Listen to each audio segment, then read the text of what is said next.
assemblée de saints, assoiffé je me tiens. Que ton onction descende sur moi. Oh, sachant que mon destin est dans le creux de tes mains. Que ton onction descend sur moi et je suis disposé, Assoiffé, que ton onction descend sur moi et je suis disposé, assoiffé, que ton onction descend sur moi. Banifi eleki mingi ezambe sopelanga e. Banifi eleki mingi ezambe sopelanga e. Sopelanga mafuta e. Sopelanga mafuta e. Sopelanga mafuta e. Sopelanga mafuta e. Sopelanga mafuta e. Sopelanga mafuta e. Badefi eleki mingi e. Sopelanga mafuta e. Badefi eleki mingi e. Sopelanga mafuta e.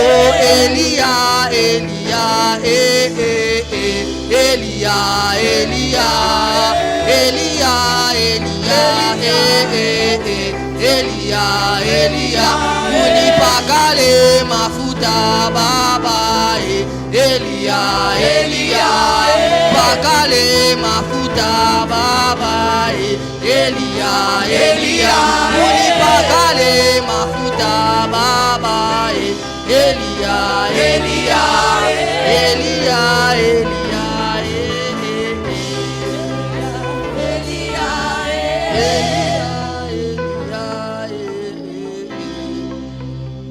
Seigneur, bénis ta parole, atteins tes buts et atteins tes objectifs. Merci de parler à un cœur. Je te prête ma bouche. Prête-moi les mots, prête-moi les paroles. Allons-y ensemble afin que nous puissions atteindre les buts et les objectifs de Dieu. Je te demande deux choses, Saint-Esprit, comme j'en ai l'habitude. La première, fais tout pour la gloire de Jésus. Et la seconde, fais tout pour notre bien. C'est dans le nom puissant, précieux, miraculeux de Jésus que j'ai ainsi prié. Quelqu'un m'aide à dire Amen. En acclamant très fort le Seigneur. Bonsoir à tous. Bonsoir à ceux qui nous suivent sur Internet. Alors avant toute autre chose, j'aimerais m'acquitter d'un certain nombre de devoirs. Celui premièrement de dire merci au Seigneur qui accorde à vous et moi la grâce d'être là présent pour participer à ces cultes. Et en particulier à moi, à qui il accorde la grâce de me tenir du haut de cette chaire pour parler de la part du Seigneur. Et je m'en vais rapidement dire merci à l'apôtre François Mandemadila ainsi qu'à maman Béatrice pour la validation de notre présence à ces séminaires. Merci à papa et merci à maman de là où ils sont, que leur Dieu puisse le bénir abondamment. Est-ce qu'on peut acclamer le Seigneur pour le travail que papa fait? Amen. Alors je voudrais dire aussi merci à celui qui est pour moi un ami, qui est même un frère. Alléluia. Comme il a dit, on s'est connus il y a 6 ans. Et je voudrais dire merci à l'évangéliste François. Je dois maintenant m'habituer. Donc, à ne plus dire cordon François. Donc, merci à l'évangéliste François pour la marque de confiance. Je crois que s'il m'a aligné, ce n'est pas parce que je suis son ami. Si c'était le cas, il aurait fait depuis qu'on était au GEC. Il a attendu le moment favorable. Alléluia. Je crois qu'il a été inspiré par Dieu. C'est la raison pour laquelle son choix s'est porté à l'endroit de notre personne. Alléluia. Et merci à tout le comité qui travaille avec lui. Je ne vais pas commettre l'erreur de citer les noms. au risque de créer des problèmes à l'évangéliste. On a présenté Batundamboana. On dira ça n'a pas pire naï. Moi, quand je vais partir, lui, il aura des problèmes. Donc, merci à tout le comité.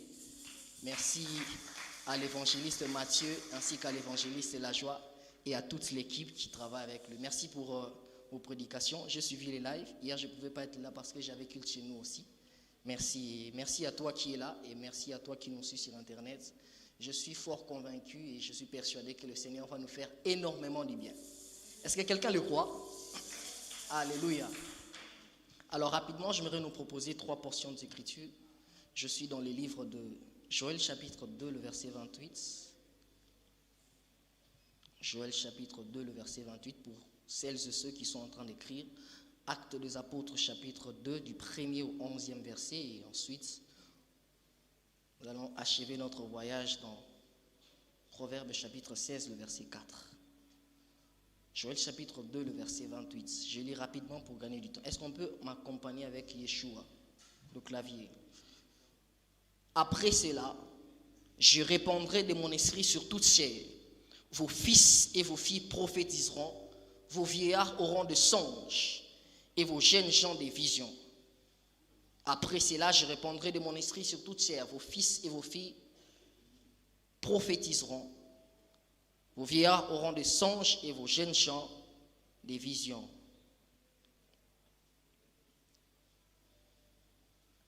Actes des Apôtres, chapitre 1er. Nous sommes dans la partie néo-testamentaire. Chapitre 2, du 1er au 11e verset. Si quelqu'un a trouvé, qu'il m'aide à dire Amen. Le jour de la Pentecôte, ils étaient tous ensemble dans le même lieu. Tout à coup, il vint du ciel un bruit comme celui d'un vent impétueux, et il remplit toute la maison où ils étaient assis. Des langues semblables à des langues de feu leur parurent, séparées les unes des autres, et se posèrent sur chacun d'eux. Et ils furent tous remplis du Saint-Esprit et se mirent à parler en d'autres langues, selon que l'Esprit leur donnait de s'exprimer. Or, il y avait en ce jour à Jérusalem des Juifs, hommes pieux de toutes les nations qui sont sous le ciel. Au bruit qu'il y ait, la multitude accourait, elle fut confondue, parce que chacun les entendait parler dans sa propre langue. Ils étaient tous dans l'étonnement et la surprise. Et ils se disaient les uns aux autres, voici ces gens qui parlent, ne sont-ils pas tous galiléens? Verset 8. Et comment les entendons-nous parler dans nos langues, dans nos propres langues, à chacun, dans notre langue maternelle? Parthes, Mèdes, Élamites et ceux qui habitent la Mésopotamie, Judée, la Cappadoce et le pont d'Asie, la Phrygie, la Pamphylie, l'Égypte et les territoires de la Libye voisine de Cyrène et ceux qui sont venus de Rome, juifs et prosélytes, crétois et arabes. Comment les entendons-nous parler dans nos langues des merveilles de Dieu? Finissons avec Proverbes, chapitre 16. Verset 4. L'Éternel a tout fait pour un but, même le méchant pour le jour du malheur. L'Éternel a tout fait pour un but, même les méchants pour le jour du malheur. J'ai omis de remercier les personnes qui m'ont accompagné. Je voudrais dire merci à l'homme de Dieu, Christian Tamba. Est-ce qu'il peut s'élever? On va acclamer le Seigneur. Merci Christian, un prédicateur hors pair. Heureusement qu'il est venu seulement pour m'écouter. Alléluia. Merci à l'homme de Dieu Florent. Que Dieu te bénisse. Un ami à moi aussi. Et merci à ma soeur qui est venue, ma cousine. Est-ce qu'elle est là, Fleurette? Tu veux juste balancer ta main, on va te voir. Que Dieu te bénisse, Fleurette. Et merci à l'homme de Dieu Jordan. Et j'ai vu le pasteur Maubert aussi qui est là. Il va juste balancer sa main. Merci à tous les amis qui nous ont accompagnés. Amen. J'espère que Nabosani tout est. Merci à tout le monde. Alléluia. Alors, nous avons lu dans Proverbes chapitre 4. Chapitre 16, le verset 4e. Est-ce que quelqu'un est là? Je vais commencer calmement et puis on va décoller. Alléluia. Alléluia. Alléluia. J'ai comme l'impression que ton amen a des gestes barrières. Est-ce que tu peux me donner un amen qui n'est pas confiné? Voilà, là maintenant je sens que tu es là. Alors, Proverbes chapitre 16, le verset 4. La Bible déclare ce qui suit.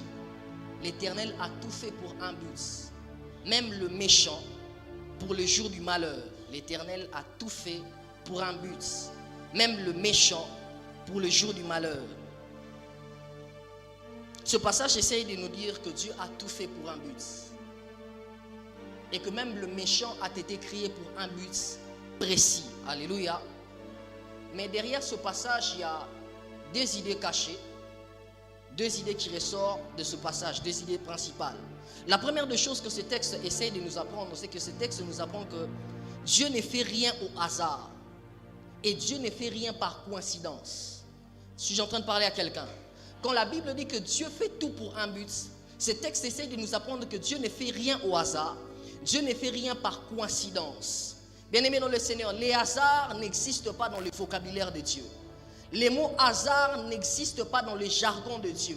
Les hasards, c'est quelque chose que l'homme ne prévoit pas. Alléluia. Les hasards, c'est quelque chose que l'homme ne prévoit pas. Il est surpris. Alléluia. Mais ce que j'aime, c'est que ce qui est un hasard pour l'homme, ce qui est un imprévu pour l'homme, est une prévision pour Dieu. Alléluia. Je voudrais dire à quelqu'un que ce qui est un hasard pour l'homme est une prévision pour Dieu. Parce que Dieu prend le soin de prévoir les choses que l'homme ne peut pas prévoir. Alléluia. Et je voudrais dire une chose à quelqu'un, c'est que les circonstances de ta vie, les événements que toi tu ne peux pas prévoir, Dieu l'a prévu dans les plans qu'il a pour ta vie. Alléluia. Je voudrais dire à quelqu'un que dans les plans de Dieu pour ta vie, Dieu a pris le soin d'incorporer tous les imprévus, toutes les circonstances négatives, tout comme positives de ta destinée. Alléluia. Les hasards, Dieu ne fait rien au hasard. Dieu ne fait rien par coïncidence. Et je voudrais dire deux vérités derrière cette idée cachée. C'est que, bien aimé dans le Seigneur, dans la marche vers la destinée, on ne sait pas toujours avec certitude. Et puisqu'on ne sait pas avec certitude, on laisse les voies et moyens à l'omnipotence de Dieu. Est-ce que je peux le répéter? Je le répète encore. Dans la marche vers la destinée, on ne sait pas toujours avec certitude dès le début, mais on laisse les voies et moyens à l'omnipotence de Dieu. J'ai envie de dire une deuxième vérité qui se rattache, qui sort de cette première vérité, donc une sous-vérité. C'est que, bien aimé dans le Seigneur, dans la marche vers la destinée, on ne maîtrise pas tout au début. Et puisqu'on ne maîtrise pas tout au début, Dieu prend le soin de nous révéler les grandes lignes qui s'attachent aux événements futurs de notre destinée. Alléluia. J'ai dit, Dieu, dès le début, il ne te révèle pas tout, mais il prend le soin de te révéler les grandes lignes des événements futurs qui s'attachent à ta destinée. Alléluia. Deuxième des choses que ce texte nous apprend, ou deuxième idée qui est cachée derrière ce passage de Proverbes chapitre 16, le verset 4, c'est que ce texte nous apprend aussi que Dieu ne fait rien juste pour de la figuration. Quand la Bible dit que Dieu fait tout pour un but, ça veut dire que Dieu ne fait rien juste pour de la figuration. Dieu n'établit rien juste pour les décors. Alléluia. Quand Dieu fait quelque chose, c'est parce qu'il a un but à atteindre. Souvenez-vous, dans Genèse chapitre 1er, à partir du verset 14 jusqu'au verset 18, la Bible déclare que Dieu fit des liminaires. Le 4e jour, Dieu fit des liminaires. Et la Bible déclare qu'il fit les grands liminaires pour présider le jour. Il les fit pour présider le jour. Et il fit les petits liminaires pour présider la nuit. Et il dit ceci, c'est qu'il a créé tous ces liminaires pour marquer les temps, les saisons et les époques. Ça veut dire que la raison pour laquelle Dieu a créé ces liminaires, c'était pour marquer les temps, les saisons et les époques. Ça veut dire qu'à l'existence de ces liminaires, Dieu a attaché un but. Alléluia. À l'existence de toutes ces choses, Dieu a eu à attacher un but. Et je voudrais dire une chose à quelqu'un, c'est que en réalité, ce qui donne l'existence, ce qui donne un sens à l'existence des liminaires, c'est le but qui est attaché. Bien-aimé dans le Seigneur, écoute ceci, c'est que ton existence n'aura aucun sens si dans ta vie tu ne poursuis aucun but. Est-ce que je peux le répéter? Ton existence n'aura aucun sens si dans ta vie tu ne poursuis aucun but. C'est pourquoi la Bible déclare dans Actes des Apôtres chapitre 10, Jésus est en train de dire, Pierre est en train de dire, parlant de Jésus, il dit que l'Esprit du Seigneur était sur lui et il a oint pour. Alléluia. Les buts pour lesquels Dieu l'avait oint, c'était pour. Alléluia. Ça veut dire qu'à l'existence de Jésus, Dieu avait attaché un but. Dieu fait tout pour un but. Quelqu'un peut le répéter, Dieu fait tout pour un but. Dieu fait tout pour une mission. Alléluia. Et si Dieu fait tout pour une mission, est-ce qu'il nous est permis de penser que l'homme que Dieu a créé à son image, a été créé sans but. Cela n'aurait pas de sens. Alléluia. L'homme qui est le sommet, voire même la sommité de la création, est même attaché aussi à cette vérité. Alléluia. Cette vérité qui dit que Dieu a tout fait pour un but. Ça veut dire que même l'homme a été créé pour un but. Suis-je en train de parler à quelqu'un? Alléluia. Suis-je en train de parler à quelqu'un? Je voudrais dire à quelqu'un que tu as été créé pour un but. Quelqu'un n'a pas dit amen. J'ai dit tu as été créé pour un but. Et Dieu en t'envoyant sur terre t'avait créé pour une mission. Alléluia. Je disais Dieu en t'envoyant sur terre t'avait créé pour une mission. Peut-être que ta mère, en te cherchant, peut-être que ta mère, lorsqu'elle t'a cherché, elle t'avait juste cherché parce qu'elle voulait répondre aux critiques de la belle famille qui l'a critiqué d'être stérile. C'est un peu comme l'histoire de Anne dans 1 Samuel chapitre 1er. Anne a prié, elle a cherché un enfant parce qu'elle voulait juste répondre aux critiques de Pénina qui l'a critiqué d'être stérile. Mais je voudrais dire une chose à quelqu'un, c'est que vous allez vous rendre compte, c'est que le foyer de Pénina et le foyer de Anne était en déséquilibre parce qu'elle n'avait pas d'enfant. Mais remarquez aussi une chose, c'est que pendant que le foyer de Anne était en déséquilibre parce qu'elle n'avait pas d'enfant, parce qu'elle était stérile, le sacerdoce était en déséquilibre parce qu'Ophni et Phiné, Dieu les préparait déjà à les mettre à l'écart. Alléluia. Maintenant, vous allez vous rendre compte d'une chose, c'est que Samuel, pour Anne, c'est la consolation de son foyer. Mais pour Dieu et pour les ciels, Samuel c'est la consolation du sacerdoce. Parce que le sacerdoce était stérile. Je voudrais dire à quelqu'un que tu n'es pas seulement la consolation d'un foyer. Quelqu'un ne m'autorise pas à prêcher. Mais tu as aussi la consolation. Tu as aussi la consolation d'un problème qui se trouve sur terre. J'ai une bonne nouvelle à t'annoncer ce soir. C'est que Dieu t'a créé pour un but. Tu n'es pas seulement venu pour consoler ta famille. Tu n'es pas seulement venu pour consoler un problème qu'il y avait dans ta famille. Mais tu es venu aussi pour apporter une... quelqu'un ne m'a pas dit amen. Tu es venu pour apporter aussi des solutions. Alléluia. Peut-être que lorsque tes parents t'ont cherché, ils t'ont cherché parce que tout simplement, ils s'étaient déjà fixé un quota. Ils s'étaient dit, bon, ils sont des aboués, on a rappelé, tout à 3, 4. C'est-à-dire que le quota était déjà fixé. Donc si tu es venu, c'était parce que les parents avaient déjà fixé un quota. Écoute cette vérité bien aimée dans le Seigneur. C'est que Dieu permet que les hommes naissent sur la terre, non pas pour ajouter l'effectif du nombre des humains, mais pour jouer une partition ou un rôle dans les buts généraux qu'il avait prévus. Quelqu'un n'a pas compris. Je le répète, Dieu permet que les hommes naissent sur la terre, non pas pour ajouter l'effectif du nombre des humains qui existent déjà, mais pour jouer un rôle dans les buts généraux de Dieu. Je voudrais dire à quelqu'un que tu n'es pas venu ici sur terre pour ajouter le nombre d'effectifs des gens de ta famille. Tu n'es pas venu sur terre pour ajouter le nombre d'effectifs des humains qui sont dans ta famille, mais tu es venu pour accomplir, pour jouer un rôle assez particulier dans les plans généraux de Dieu. J'ai une bonne nouvelle à annoncer à quelqu'un, c'est que tu es la personne que Dieu s'est choisie en cette saison pour jouer un rôle particulier dans le domaine où tu évolues. Quelqu'un ne m'a pas dit amen, quelqu'un ne m'autorise pas à prêcher.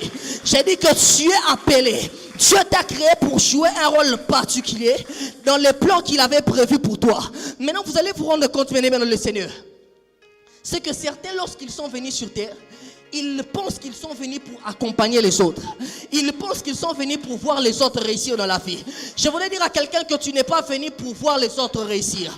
Arrête de penser que tu es venu pour accompagner les autres. Arrête de penser que tu es venu pour voir les autres exceller dans la vie.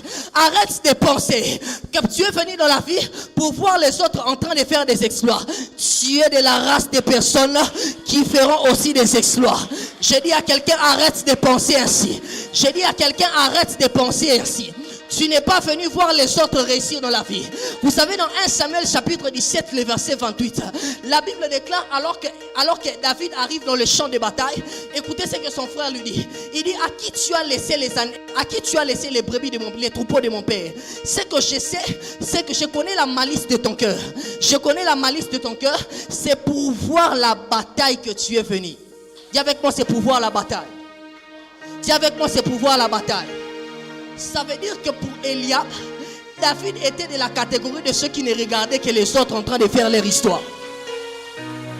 Alléluia.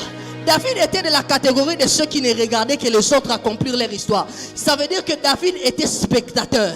Alors que Eliab, qui se croyait acteur, il ne savait pas que la saison avait déjà changé.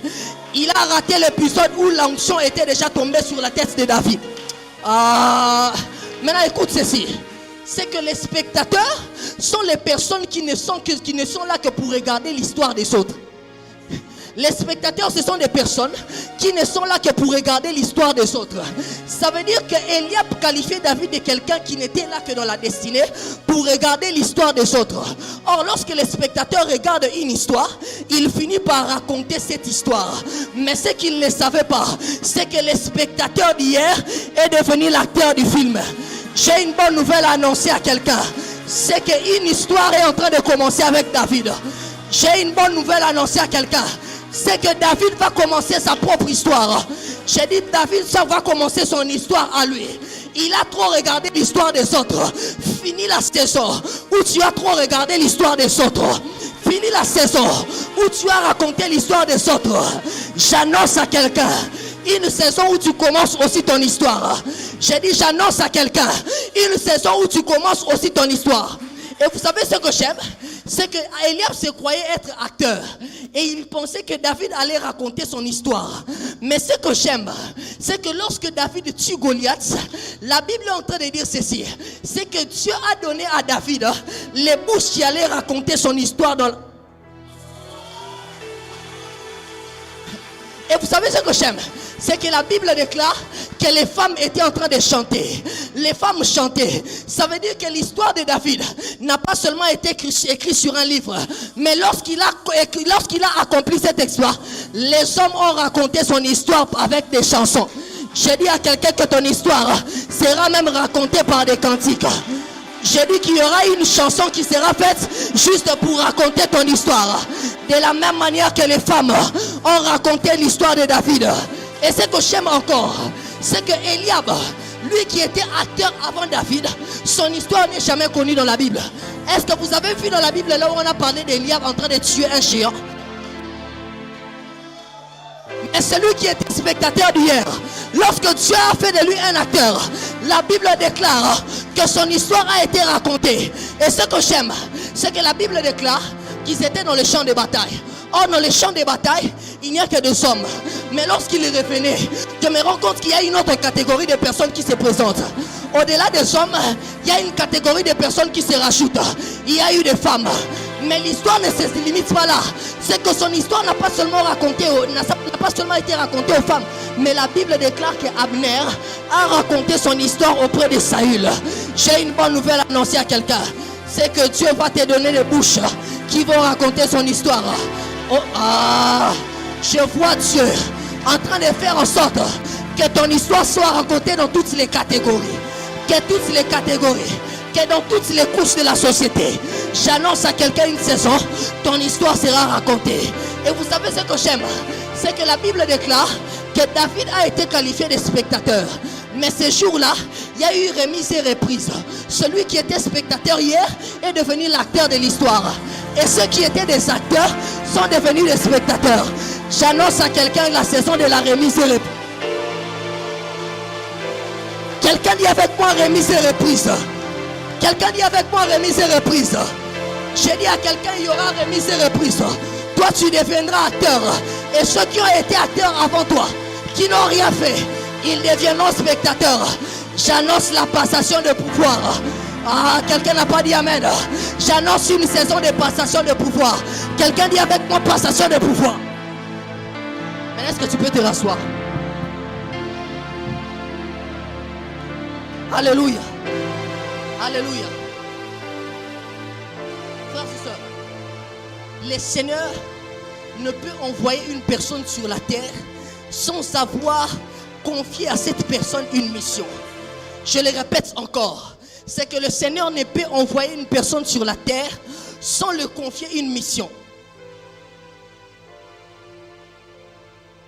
Et si toute personne a une mission, alors c'est là que vient intervenir la notion de l'équipement. Alléluia. Parce que l'équipement devient alors la capacité de Dieu que Dieu vient donner à l'homme pour l'aider à accomplir une mission divine. Je voudrais dire à quelqu'un que si votre mission est humaine, vous aurez besoin des ressources humaines. Vous aurez besoin des ressources qui viennent de l'homme. Mais si votre mission est divine, alors vous aurez besoin des ressources qui viennent de Dieu. Frères et sœurs, c'est pourquoi je voudrais dire à toutes les personnes qui veulent aller dans la direction de Dieu par rapport à leur destinée, le Seigneur a prévu pour vous un équipement. D'où mon thème de ce soir, je l'ai intitulé « Équipé pour influencer ». Quelqu'un dit avec moi « Équipé pour influencer ». Alléluia. Alors pour la petite histoire, nous sommes dans Actes des Apôtres, le chapitre 2. D'abord le chapitre 1er. Jésus est au soir de son ministère. Et au soir de son ministère, Jésus est en train de partir. Cet homme que l'on appelle Jésus, il a guéri les malades. Il a ressuscité les morts. Il a multiplié les pains et les poissons. Il a fait tout ce qu'il fallait pour prouver aux hommes qu'il était Dieu. Et ce qui est pire encore, c'est qu'il est mort et il est ressuscité. Alléluia. Mais ma Bible à moi me dit, c'est qu'après cela, lorsqu'il est ressuscité, il a passé les 40 derniers jours de sa vie en train d'enseigner à ses disciples sur les royaumes. Alléluia. En train d'enseigner à ses disciples, en train de préparer ses disciples par rapport à la mission, par rapport à la mission, à la fonction qu'il devrait assumer après. Et il était là en train de préparer ses disciples. Alléluia. Mais ce que j'aime, c'est que ceux à qui Jésus veut confier la mission, ils n'ont jamais fréquenté une école théologique. Quelqu'un me suit? Ils ont été pendant 3 ans à côté de la parole faite chair. Ils l'ont vu en train d'opérer des choses inimaginables. Ils l'ont vu en train d'opérer dans une sagesse inimaginable. Ils l'ont vu en train de guérir les malades. Ils l'ont vu en train de multiplier les pains et en train de nourrir 5000 hommes, sans compter les femmes et les enfants à partir de 5 pains et de 2 poissons. Mais ce qui est pire encore, c'est qu'il est mort. Ils l'ont vu après qu'il soit passé par la croix. Le même qui était passé par la croix. Le même qui avait crié « Père, Père, pourquoi m'as-tu abandonné ?» C'est le même qui ressuscite et qui revient auprès d'eux. Alléluia. Mais lorsque c'était pour Jésus, le moment de les relâcher, le Seigneur lui-même qui avait accompli tous ses exploits, le Seigneur lui-même qui avait accompli un travail magnifique, lorsque c'était pour eux le temps de les relâcher, il leur dit, attendez. Jésus, nous t'avons déjà vu guérir les malades. Mais pourquoi devions-nous encore attendre? Alléluia. Lorsque c'était le moment pour Jésus de relâcher ses disciples, il leur dit, attendez. Mais Jésus, ce n'est pas suffisant, nous t'avons déjà vu guérir les malades. D'ailleurs, tu nous as imposé les mains et nous avons même chassé les démons. Est-ce que ce n'est pas suffisant? Jésus leur dit, attendez. J'imagine Pierre qui était très zélé, en train de dire à Jésus, Jésus, mais les âmes sont en train de mourir. Jésus, tu vois cette sœur-là au coin de Jérusalem, elle est en train de se prostituer. Mais Jésus leur dit, attendez, écoutez cette vérité. Même lorsque l'urgence se présente, Dieu ne déroge pas à la règle de la préparation. Est-ce que je peux le répéter? Même lorsque l'urgence se présente, Dieu ne déroge pas à la règle de la préparation. Il devrait attendre parce qu'il devrait être préparé. Alléluia. Et ce que j'aime, c'est qu'en matière de préparation, c'est que dans la préparation, Dieu nous travaille selon la caricature de la mission qu'il veut nous confier. Alléluia. Frères et sœurs, on se pose encore la question. Mais pourquoi devrait-il attendre après avoir vu toutes ces choses? C'est la question que vous et moi nous sommes en train de nous poser. Alléluia. Jésus voulait tout simplement leur dire ceci. En leur demandant d'attendre. C'est qu'il ne suffit pas seulement d'aller annoncer ce que vous avez vu. Il ne suffit pas seulement d'aller reproduire une formule de guérison. Frères et sœurs, écoutez. L'évangile, ce n'est pas jouer au jeu de celui qui connaît le plus. Prêcher la parole, ce n'est pas jouer au jeu de celui qui connaît le plus. Prêcher l'évangile, ce n'est pas un ensemble de connaissances. Bien-aimés dans le Seigneur, ce n'est pas un ensemble de connaissances. Jésus leur demandait d'attendre parce que, il voulait leur dire que vous devriez attendre parce que vous n'allez pas affronter l'intelligence des hommes. Le monde dans lequel je vous envoie, il y a toutes sortes d'esprits, alors il vous faut un esprit supérieur. Frères et sœurs, le monde dans lequel nous allons évangéliser, il y a toutes sortes d'esprits, alors il nous faut un esprit supérieur. Il faut qu'un esprit supérieur vienne habiter en vous, afin qu'il vous rende capable d'accomplir la mission que Christ vous confie. Alléluia. Alléluia. Et je voudrais ouvrir une parenthèse pour nous qui aimons trop l'évangélisation. Frères et sœurs, en matière de l'évangélisation, suis-moi très bien, on va bientôt décoller. En matière de l'évangélisation n'est pas un amusement, mais un appel au combat dont les hommes, les âmes gagnées font office de prix à remporter. Je le répète, l'évangélisation n'est pas un amusement, mais c'est un appel au combat dont les âmes gagnées font office de prix à remporter. Écoutez, les gens ne font pas le mal parce qu'ils se plaisent à faire le mal, mais les gens font le mal parce qu'il y a derrière eux des forces des ténèbres qui leur contraignent de faire ce mal-là.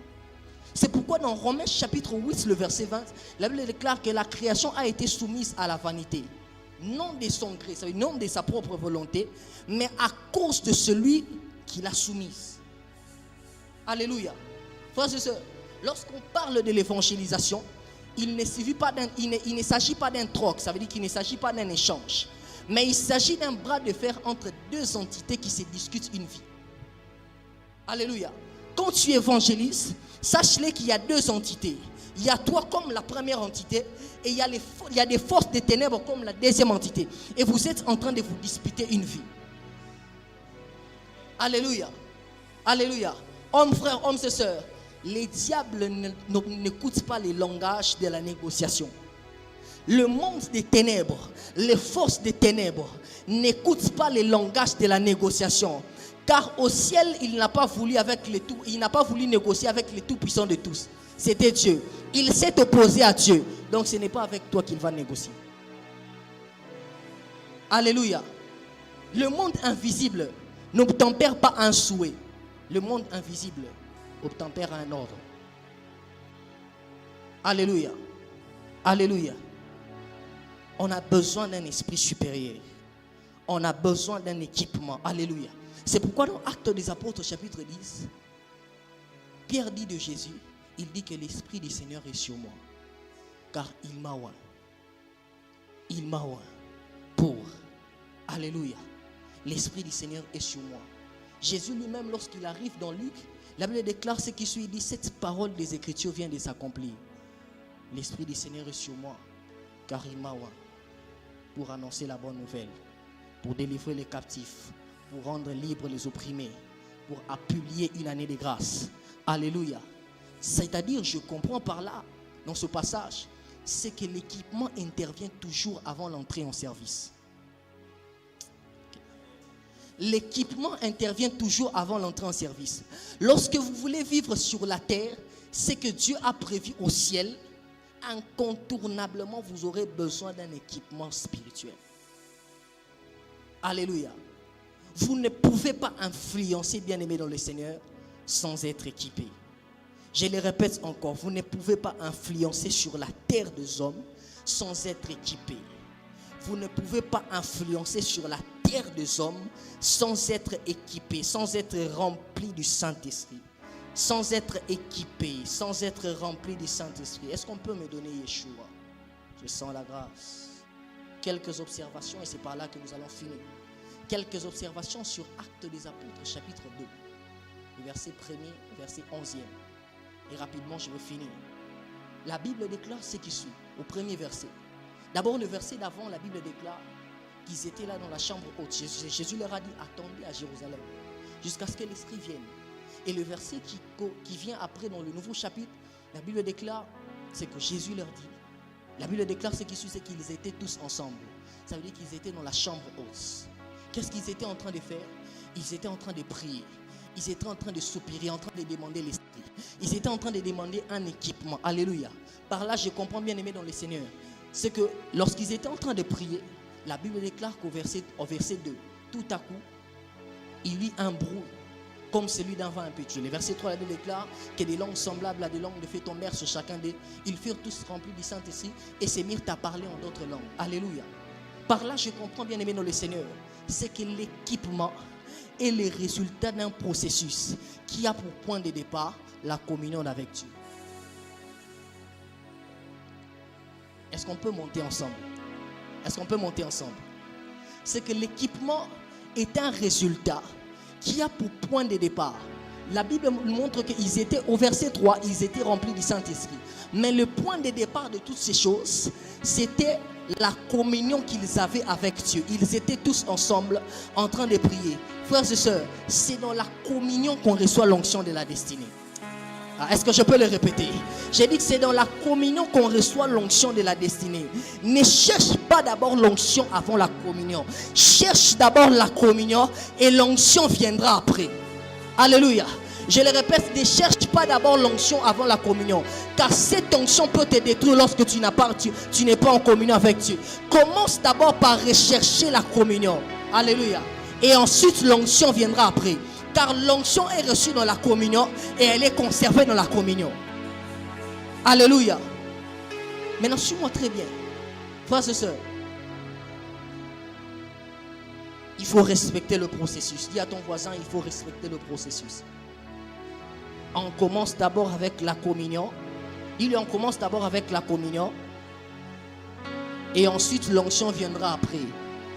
Dis-le autrement, ça commence d'abord avec la communion. Et ensuite, l'onction va venir après. Répète encore, dis-le que ça commence d'abord avec la communion. Et ensuite, l'onction va venir après. Ça veut dire qu'il faut respecter les processus. Mais ce que j'aime au verset 2, évangéliste François, la Bible déclare ce qui suit. C'est que pendant qu'ils étaient tous ensemble, la Bible déclare que tout à coup, quelqu'un dit avec moi tout à coup.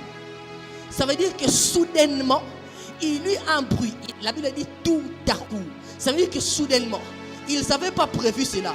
Tout à coup, l'onction, tout à coup, l'esprit est tombé sur eux. Sans respecter les processus. Sans respecter le processus. Ça veut dire quoi, bien-aimé dans le Seigneur? C'est que celui qui respecte le processus pour recevoir l'équipement aura une visitation qui ne respecte pas le processus.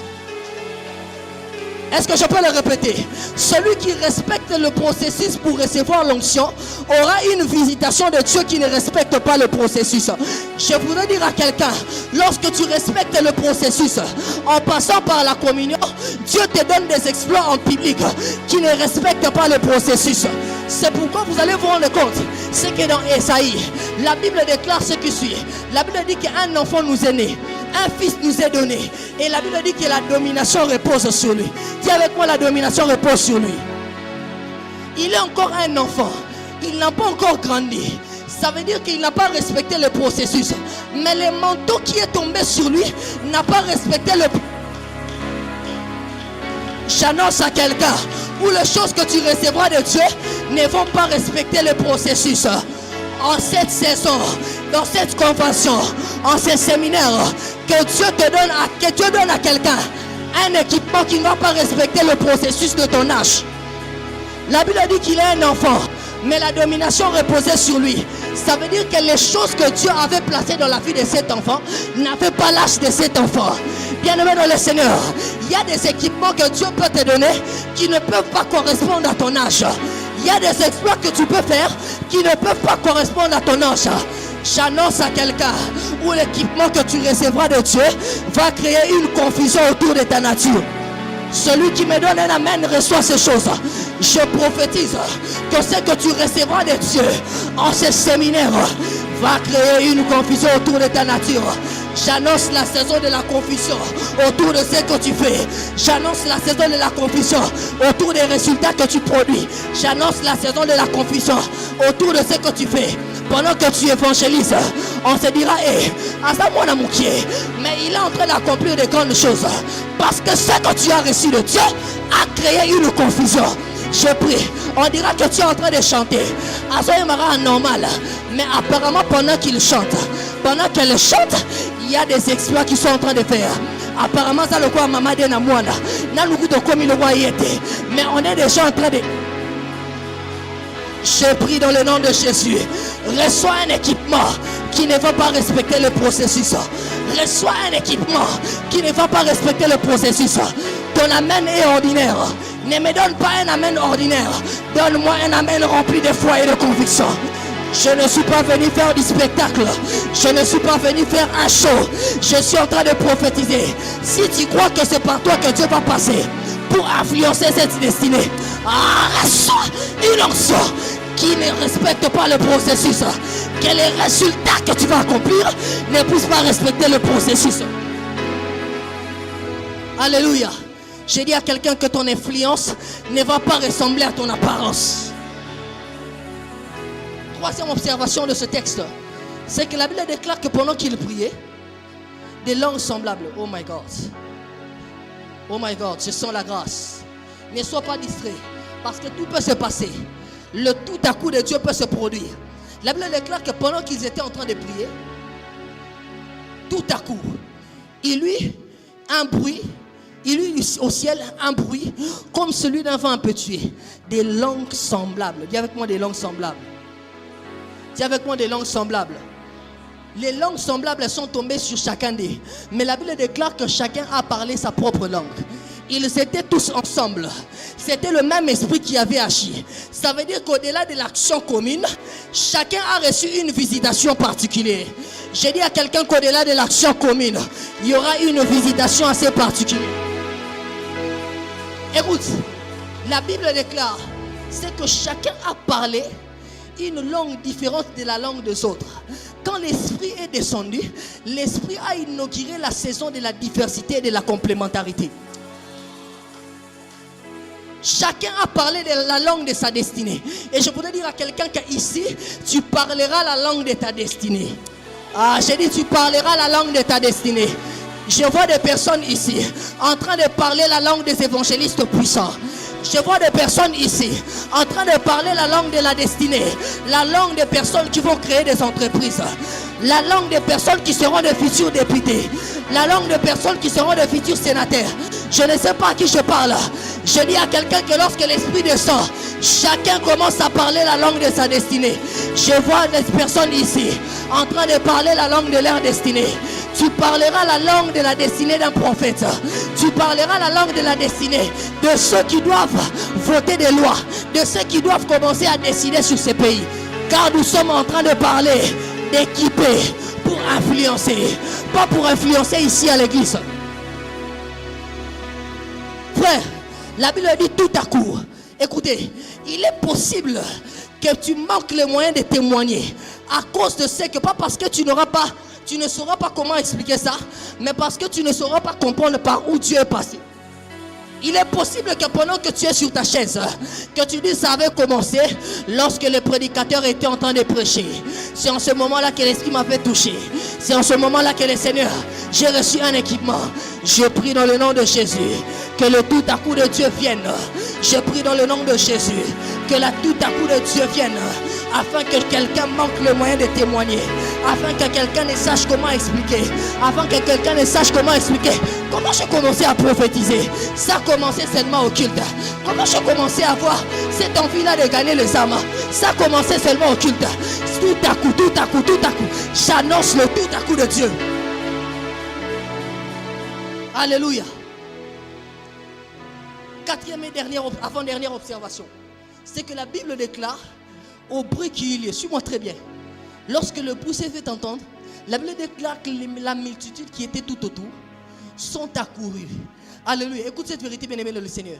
C'est que lorsque l'Esprit se manifeste à un endroit, il ne se manifeste pas seulement au même endroit. Au même endroit, à l'endroit où il est descendu.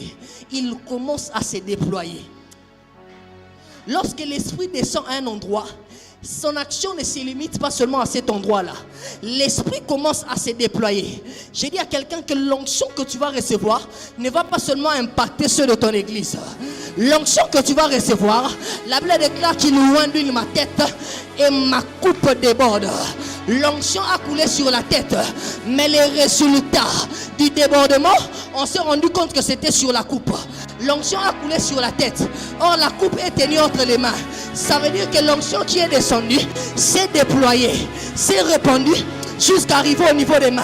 Je dis à quelqu'un que l'onction que tu vas recevoir ira au-delà du maximum de ton extension. J'ai dit à quelqu'un que l'équipement que tu recevras, tu ne vas pas seulement impacter ici, tu ne vas pas seulement diriger ici, mais je prie dans le nom de Jésus qu'après cette convention, que Dieu élargisse ton champ d'action. Il est temps que nous cessions d'être seulement loin pour l'église. Il est temps que lorsque nous sommes loin ici, lorsque l'Esprit nous loin ici, il inaugure une saison où l'onction, où les résultats commencent à se manifester ailleurs. J'ai dit à quelqu'un que tu seras loin ici, tu seras équipé ici, mais les résultats on les verra là où tu étudies, les résultats on les verra là où tu travailles, les résultats on les verra dans ta famille. Écoutez, lorsque l'Esprit est descendu, évangéliste Joyce, la Bible déclare qu'ils ont commencé, les apôtres ont commencé à se réunir dans des maisons. Au départ, ils étaient dans une chambre. Au départ, ils étaient dans une chambre. Mais après, ils ont commencé à avoir des maisons. Après, ils ont commencé à avoir des maisons. Et ils sont sortis. J'ai une bonne nouvelle à annoncer à quelqu'un. C'est que tu recevras ici. Tu recevras un équipement ici. Mais les résultats, on les verra chez vous à la maison. J'ai dit les résultats, on les verra là où tu travailles. Écoutez, il y a une catégorie de personnes qui ne participeront jamais à nos cultes. Il y a une catégorie de personnes qui ne viendront jamais nous suivre ici en live. Mais la bonne nouvelle, c'est que nous allons les emmener Jésus là-bas. J'ai dit nous allons emmener Jésus là-bas. J'ai dit nous allons emmener Jésus là-bas. Je dis à quelqu'un que nous allons emmener Jésus là-bas. Il faut que le nom de Dieu, il faut que la notoriété, il faut que l'onction que tu as reçue de Dieu puisse arriver à n'importe quel endroit. C'est pourquoi j'aime le prophète Élie. Le jour de la confrontation avec le prophète de Baal, il ne choisit pas n'importe quel endroit. Il savait que s'il leur disait que nous venons à la montagne, dans une autre montagne, pour qu'il y ait confrontation, il n'allait peut-être pas venir. Il les emmène au mont Carmel. Quelqu'un dit avec moi mont Carmel. Or le mont Carmel, c'est le lieu où Baal exerçait son autorité. Ça veut dire qu'il fallait emmener Dieu là où Baal exerçait son autorité. J'annonce à quelqu'un que nous allons emmener Dieu là où le monde des ténèbres a exercé son autorité. Nous allons emmener Jésus là où le monde des ténèbres a pris, là où le monde des ténèbres a gagné du terrain. Après cette convention, nous allons emmener Jésus là-bas. Il est temps que l'on gagne du terrain. S'ils ne vont pas venir à l'église, nous allons emmener Jésus sur Facebook. S'ils ne vont pas venir à l'église, nous allons emmener Jésus dans les réseaux sociaux. Il est temps que nous puissions gagner du terrain. Il est temps que nous puissions gagner du terrain. J'annonce à quelqu'un une saison où l'influence de la GPN. Je ne sais pas si je parlais à la jeunesse de la GPN. Je ne sais pas si je parlais à la jeunesse de la GPN. Mais j'annonce à quelqu'un une saison où l'influence de la GPN va s'accroître, va s'élargir. Là où Jésus ne t'est pas emmené, que la GPN prenne les relais et qu'il emmène Jésus. Alléluia. Cinquième et dernière observation, c'est que la Bible déclare, oh my God, la Bible déclare ce qui suit. Pendant qu'ils étaient en train de parler en langue, la Bible déclare ce qu'ils se disent, les gens qui étaient venus. Ces gens ne sont-ils pas galiléens? Hommes de Dieu Florent, ces gens ne sont-ils pas galiléens? Mais comment les entendons-nous parler dans nos langues maternelles? En réalité, c'était des personnes non instruites. Pierre n'était pas instruit. Jean n'était pas instruit. Alléluia. Mais la Bible déclare qu'ils ont commencé à parler une langue qu'ils ne maîtrisaient pas auparavant. Alléluia. Écoute ceci.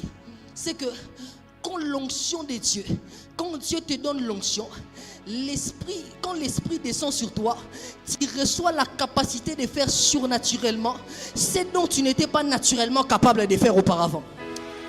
J'ai envie de le répéter. C'est que lorsque l'équipement de Dieu descend sur toi, tu commences à faire naturellement les choses dont tu n'étais pas habilement capable de faire auparavant.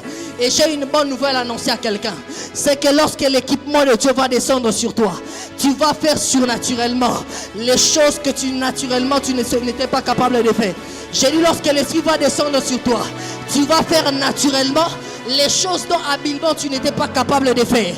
Alléluia. Écoutez, la Bible déclare que lorsque l'Esprit est descendu, ils furent tous remplis du Saint-Esprit. Dis avec moi plénitude. Dis avec moi plénitude. En réalité, la plénitude de l'Esprit, c'est l'investissement de la divinité de Dieu dans l'humanité de l'homme. Je le répète, c'est que la plénitude, c'est l'investissement de la divinité de Dieu dans l'humanité de l'homme. Quand Dieu t'est rempli, quand l'Esprit vient sur toi, en réalité, c'est le divin qui s'investit dans ton humanité. J'ai envie de dire à quelqu'un qui a reçu l'Esprit de Dieu, c'est que le divin s'est investi dans ton humanité. Ainsi, tu as la capacité de réfléchir, tu as la capacité de penser, tu as la capacité d'avoir des idées. Des idées dont tu n'étais pas habilement capable d'avoir auparavant. Quelqu'un dit avec moi un investissement de la divinité. Je finis en disant des choses. Maintenant suivez-moi. Bien aimé dans le Seigneur. C'est que la Bible déclare au premier verset, c'est que c'était le jour de la Pentecôte. Dis avec moi le jour de la Pentecôte. C'était le jour de la Pentecôte que l'Esprit était descendu. Je voudrais dire deux choses.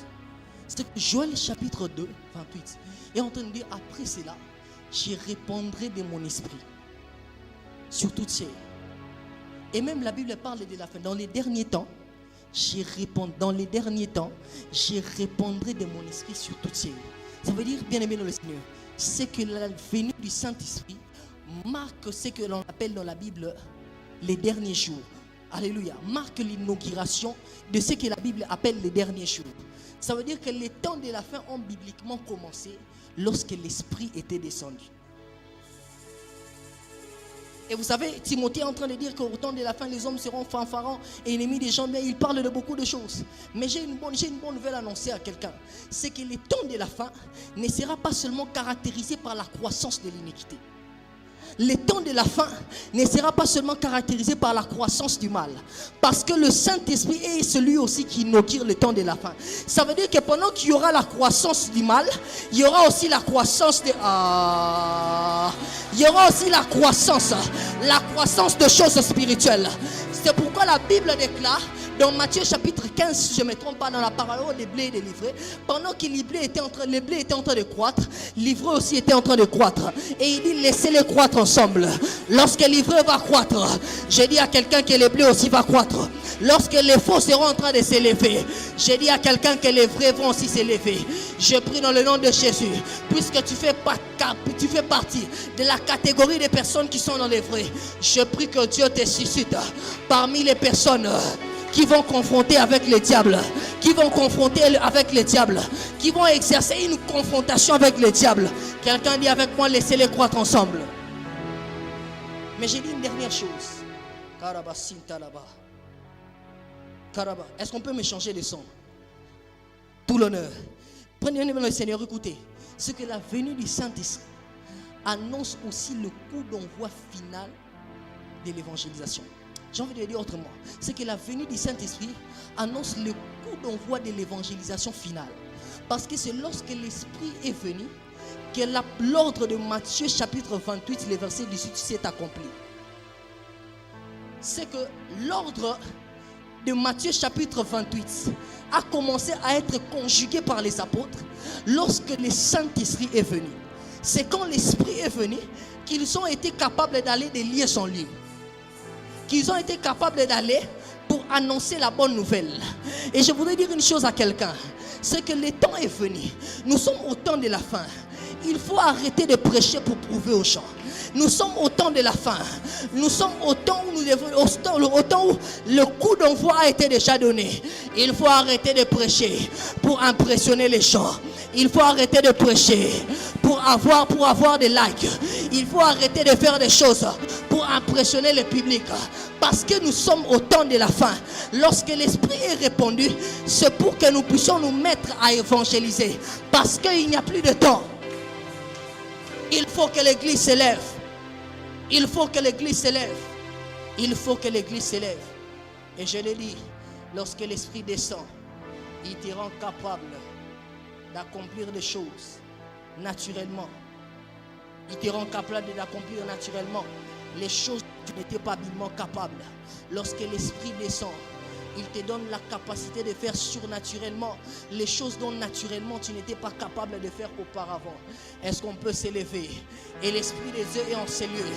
Il va accorder à certaines personnes en ces lieux la capacité d'accomplir surnaturellement. Il y a des personnes ici qui vont recevoir l'équipement. Est-ce qu'on peut me donner tout l'honneur? Il y a des personnes ici.